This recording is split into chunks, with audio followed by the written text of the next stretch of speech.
네, 성도 여러분 안녕하세요. 네, 오늘 함께 나눌 말씀의 제목은 하나님의 사업의 부르심입니다. 이 제목은 화이트 선지자가 영감을 받아서 저술한 그리스도인 선교 봉사 제1장의 제목입니다.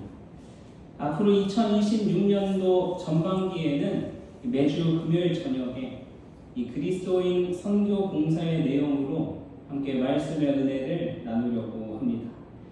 하나님께서 주신 영감의 말씀을 통해서 2026년도에는 우리 교회가 더 선교에 열정을 갖고 오직 선교에 앞장서게 되기를 간절히 소망합니다. 교회에서 선교를 강조하는 이유는 하나님께서 교회를 세우신 목적이 바로 선교이기 때문입니다. 그리스도의 선교봉사 15페이지에서는 다음과 같이 말씀합니다. 우리 함께 읽겠습니다. 시작! 교회는 사람을 구원하기 위해 하나님께서 세우신 기관이다. 교회는 봉사를 위하여 조직되었으므로 그 사명은 온 세상에 복음을 전하는 것이다.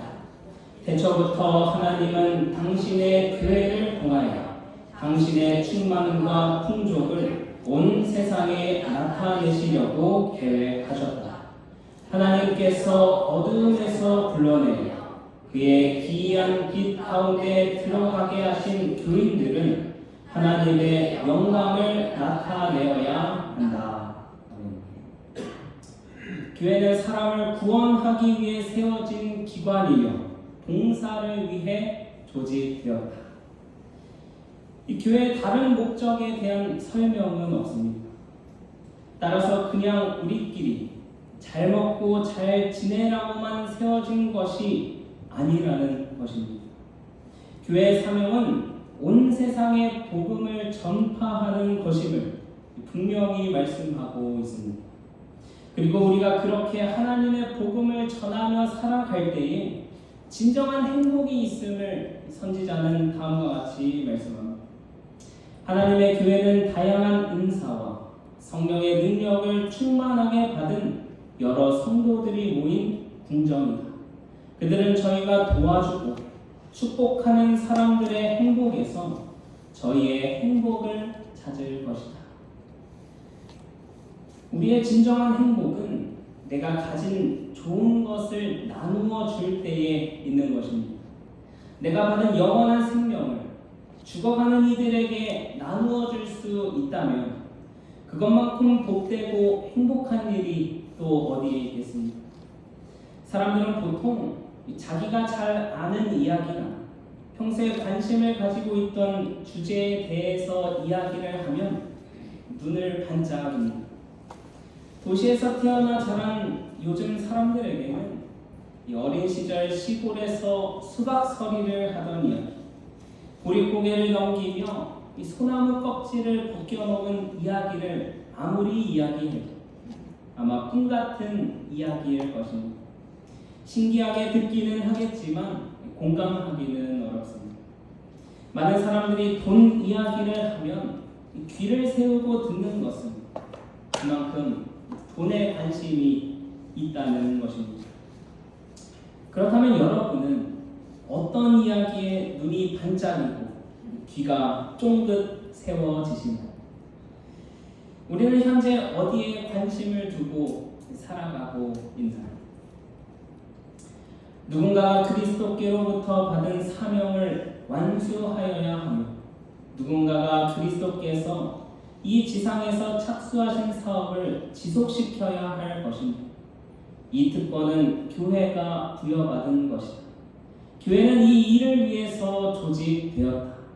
그런데 교인들이 이 책임을 받지 않고 있음은 웬일인가?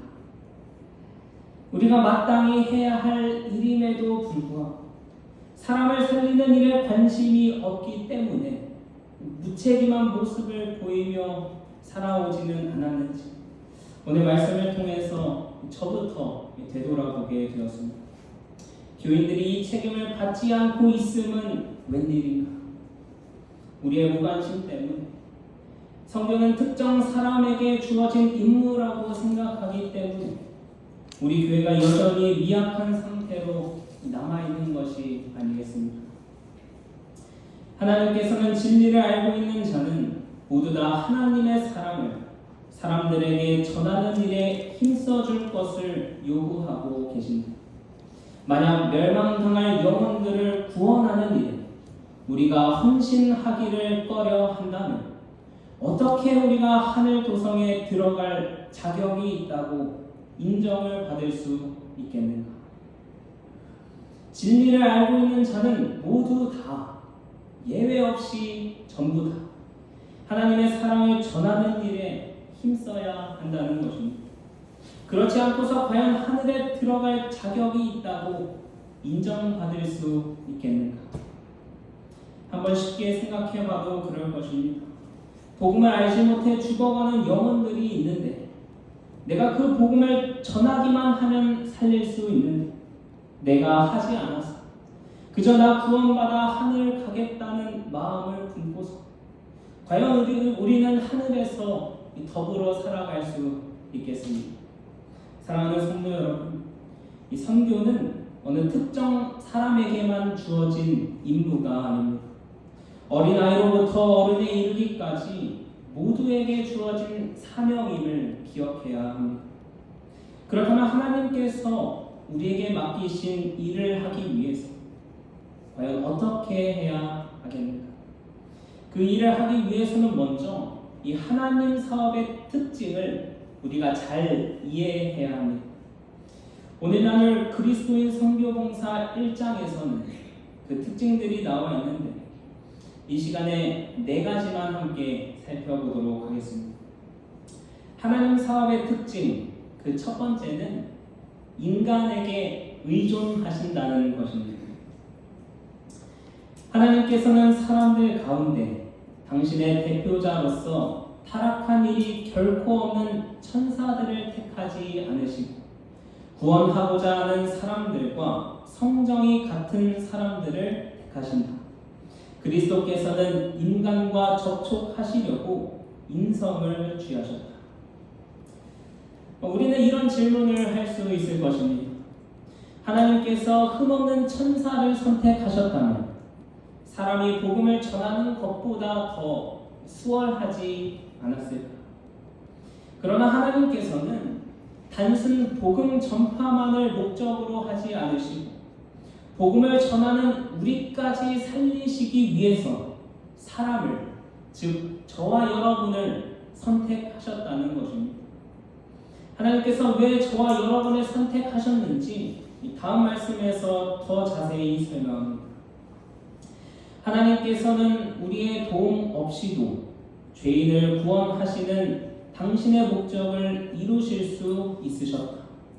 그러나 그리스도의 품성과 같은 품성을 개발시키기 위해서 우리는 그의 사업을 분담해야 합니다.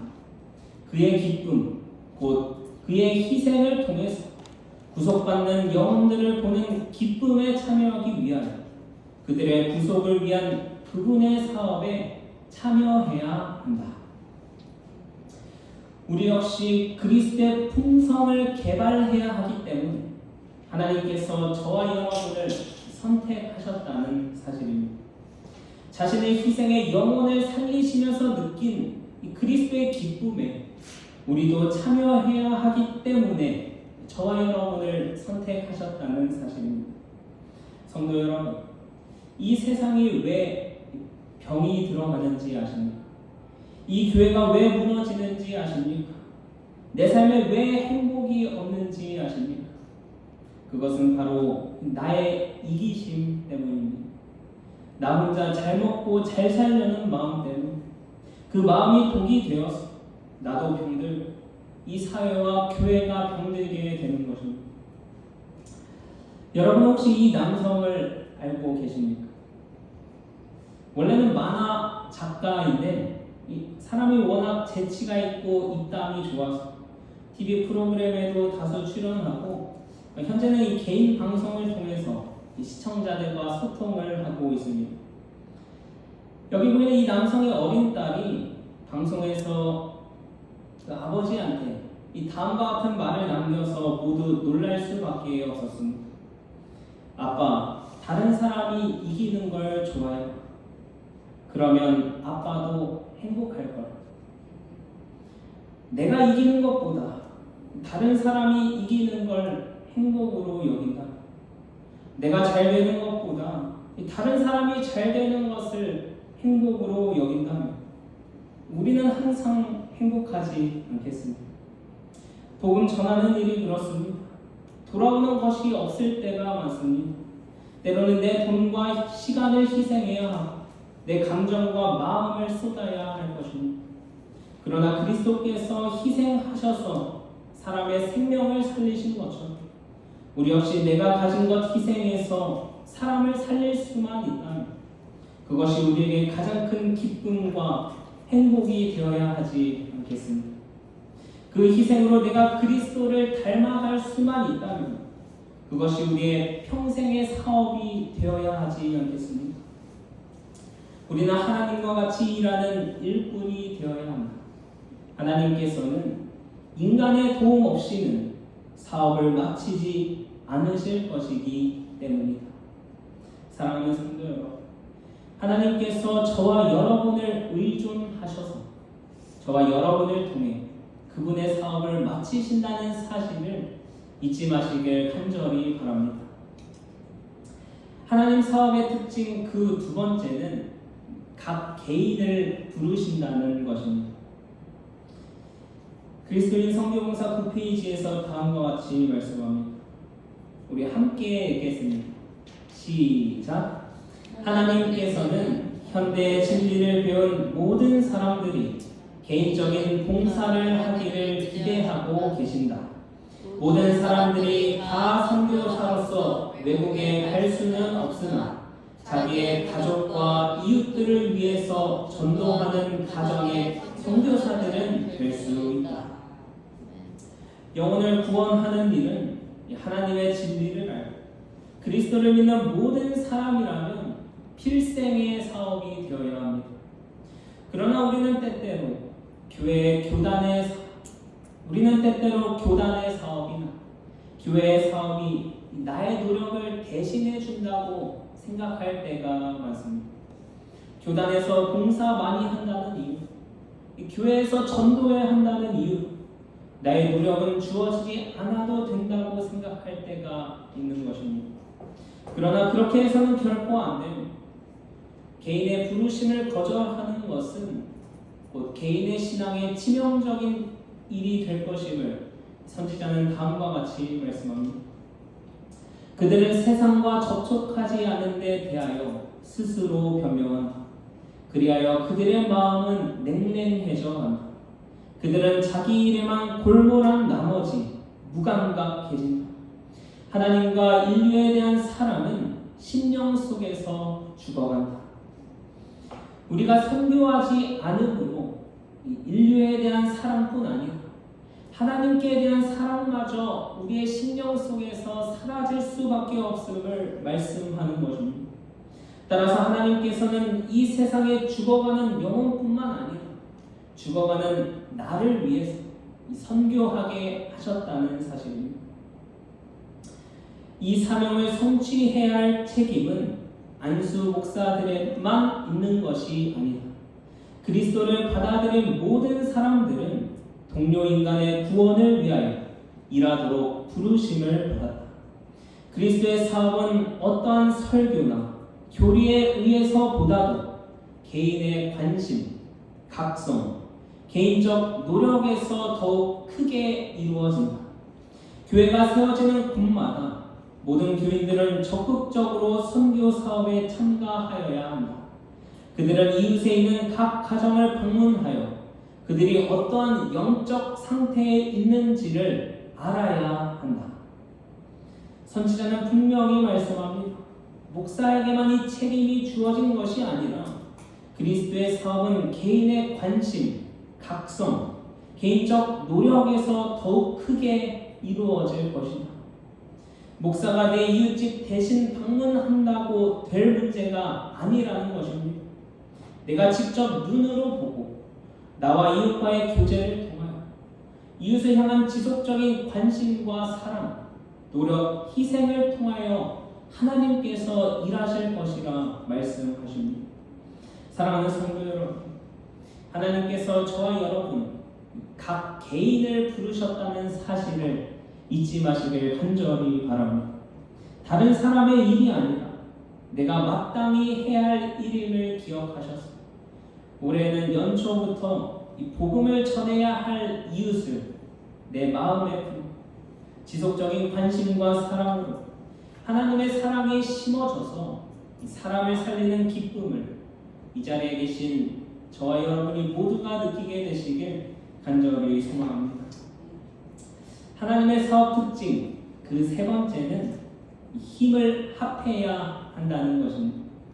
늘 강조해도 부족하지 않은 연합에 관한 내용입니다.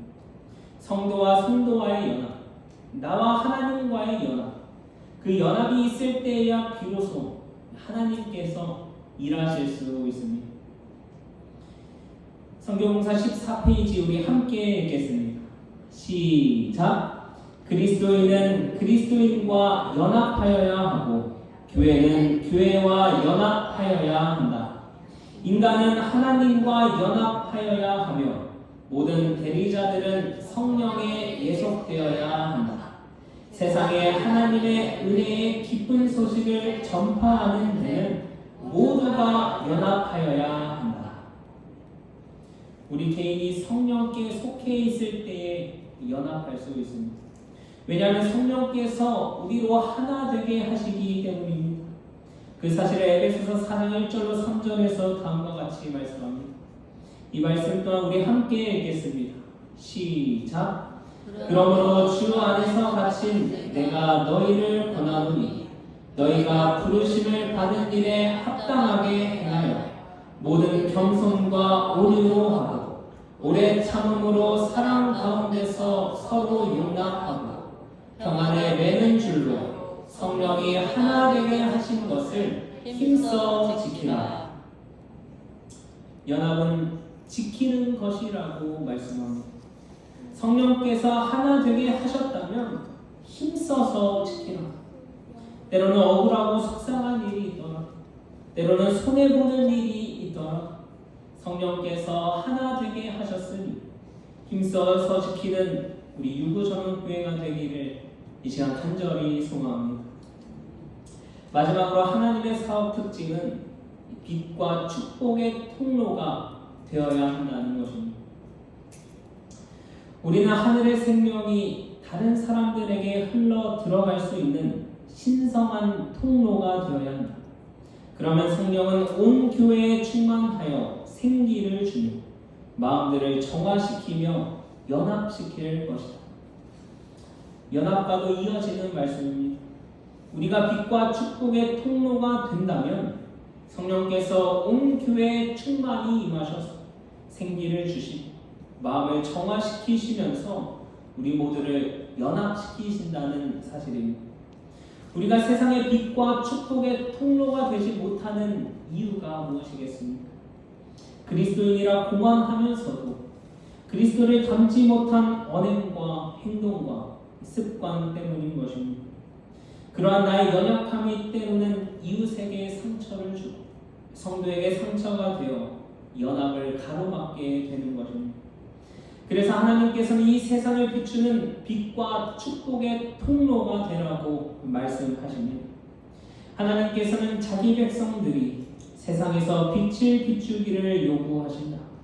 그들의 대화는 성스러워야 한다.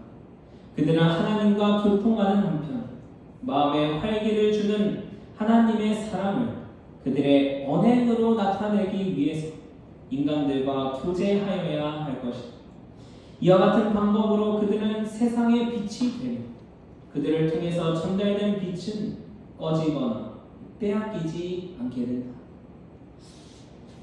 그래서 밖에서 하는 말 한마디 정말 신중해야 합니다. 내가 하는 사소한 행동 신중해야 합니다. 우리는 하나님의 복음을 전하는 자들이라는 사실을 매 순간 잊어서는 안 되는 것입니다. 그러면서 선지자는 이 세상의 빛이 무엇인지 구체적으로 다음과 같이 말씀합니다. 우리 말씀 함께 읽겠습니다. 시작.